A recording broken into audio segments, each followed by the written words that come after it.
साल 1980 जून महीना और तेज बारिश। बम्बई के सबसे अमीर इलाकों में से एक पैडर रोड के एक बंगले के लोहे के गेट से एक काली मर्सिडीज कार निकली। कार को गेट से बाहर जाते उस बंगले की बालकनी पर खड़ा एक शख्स देख रहा था। वो थोड़ा परेशान सा था। उसने अपने सफेद कुर्ते की जेब में से रखे 555 सिगरेट के पैकेट से एक सिगरेट निकाल कर वो सुलगाने लगा और 2 घंटे और 7 सिगरेटों के बाद वही मर्सिडीज कार वापस उसके घर के गेट में घुसती दिखाई दी। कार के ड्राइवर ने तेज बरसात के बावजूद लपक कर कार का पीछे का दरवाजा खोला। कार से एक 70 साल की बुजुर्ग महिला उतरी। उस महिला का नाम था जेनाबाई दारूवाली और उस घर के मालिक का नाम था हाजी मस्तान। हाजी मस्तान जुर्म की दुनिया का वो नाम था जिससे पूरी बम्बई कांपती थी। मस्तान एक ऐसा डॉन था जिसने कभी एक भी गोली नहीं चलाई, न ही कभी उसके खिलाफ किसी अदालत में जुर्म साबित हो सका, लेकिन फिर भी उससे पूरी मुंबई खौफ खाती थी। बचपन में अपने पिता के साइकिल के दुकान पर काम करने वाला हाजी मस्तान जवानी में पैसों के लिए कूली बन गया और आगे चलकर मुंबई का अंडरवर्ल्ड डॉन भी बना। इसकी कहानी किसी फिल्मी कहानी से कम नहीं है। 1944 के दशक में मस्तान की मुलाकात मुंबई की गालिब शेख नाम के एक आदमी से हुई थी। उसने मस्तान से कहा कि अगर वो डॉकयार्ड पर कूली बन जाए और कपड़ों के थैले में कुछ सामान चीजें छुपाकर बाहर लाए तो वो उसके बदले उसे अच्छा खासा पैसा देंगे। मस्तान ने डॉक पर कूली का काम शुरू कर दिया। उस समय लोग विदेशों से इलेक्ट्रॉनिक सामान, महंगी घड़ियां और सोना चांदी के गहने लेकर आते थे जिस पर बहुत टैक्स लगता था, इसलिए डॉकयार्ड पर तस्करी करना बड़े फायदे का सौदा था। मस्तान इस काम में धीरे धीरे माहिर हो गया जिसके बदले उसे अच्छा पैसा मिलने लगा। मस्तान का एक रूल था, वो उन्हीं सामानों की तस्करी करता था जिससे किसी की भी जिंदगी को नुकसान ना हो। वो ड्रग्स या हथियार की स्मगलिंग नहीं करता था। 1950 का दशक मस्तान की जिंदगी के लिए किसी ईद से कम नहीं था। साल 1956 में दमन और गुजरात का सबसे बड़ा स्मगलर सुकूर नारायण बखिया से मस्तान की मुलाकात हुई।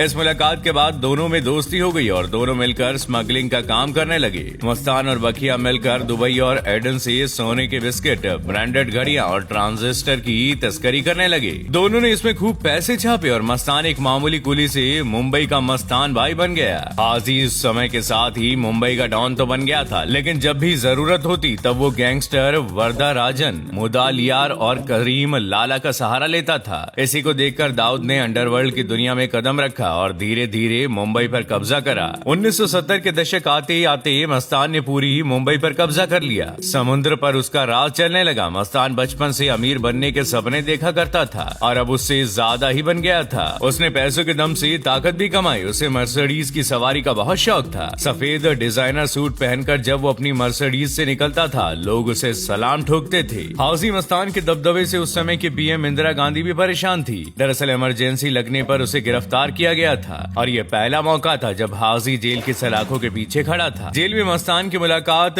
जेपी से हुई थी। जेपी से मिलने के बाद हाजी बिल्कुल ही बदल गया। साल 1980 में उसने जुर्म की दुनिया को अलविदा कह दिया। हाजी मस्तान ने 1984 में एक पॉलिटिकल पार्टी भी बनाई जिसका नाम दलित मुस्लिम सुरक्षा महासंघ रखा गया। पार्टी ने चुनाव भी लड़ा लेकिन कामयाबी नहीं मिली। जिंदगी के आखिरी वक्त में मुंबई का सबसे पहला अंडरवर्ल्ड डॉन और कुख्यात तस्कर अपने परिवार के साथ रहा और साल 1994 में हाजी मस्तान मिर्जा की दिल का दौरा पड़ने से मौत हो गई। दोस्तों आज की वीडियो में बस इतना ही। आपको हमारी वीडियो कैसी लगी हमें कमेंट करके जरूर बताइएगा। वीडियो को लाइक और शेयर करना ना भूलें और ऐसी मजेदार वीडियोस के लिए चैनल को सब्सक्राइब जरूर कर लें।